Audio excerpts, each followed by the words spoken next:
कर्पूरगौरं करुणावतारं संसारसारं भुजगेन्द्रहारं सदा वसन्तं हृदयारविन्दे भवं भवानी सहितं नमामि। मन्दारमाला कलितालकाये कपालमालं दितसुन्दराय दिव्याम्बराय च दिगम्बराय नमः शिवाय च नमः शिवाय।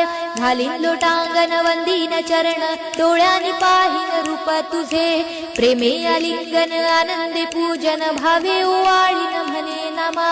त्वमेव माता पिता त्वमेव बंधु सखा त्वमेव विद्या द्रविणं त्वमेव सर्वं मम देव कायेन वाचा मनसेन्द्रियर्वा बुद्ध्यात्मना वा प्रकृति स्वभावात् करोमि यज्ञं सकलं परस्मै नारायणायति समर्पयामि।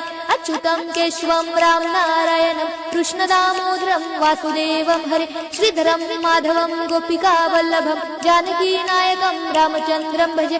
हरे राम राम राम हरे हरे हरे कृष्ण कृष्ण कृष्ण हरे हरे हरे राम राम राम हरे हरे हरे कृष्ण कृष्ण कृष्ण हरे हरे।